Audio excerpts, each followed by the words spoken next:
Tapi hari ni yang tengok, bila Anwar dia jadi Perdana Menteri, soalan dia Ustaz, betulkah yang memang Anwar ni dia memang nak turun harga minyak sebabkan dia fikir pasal rakyat, atau hanya cakap-cakap politik? Anwar ni dia betul-betul ikhlas kah nak turunkan harga minyak ni disebabkan rakyat?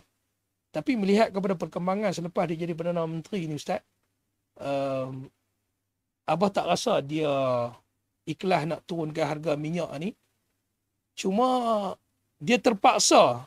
Dia terpaksa sebab hari tu dia, sebelum dia turunkan harga minyak ni, dia dengar orang nak turunkan dia. Orang nak turunkan Anwar Ibrahim ni. Tetapi dia duk rasa dia nak kena umumkan sesuatu supaya rakyat tak turun beramai-ramai pada tarikh yang kita buat turun Anwar itulah. Jadi sebab itu dia pun duk delay sampai beberapa hari. Akhirnya mungkin kot dia dapat idea.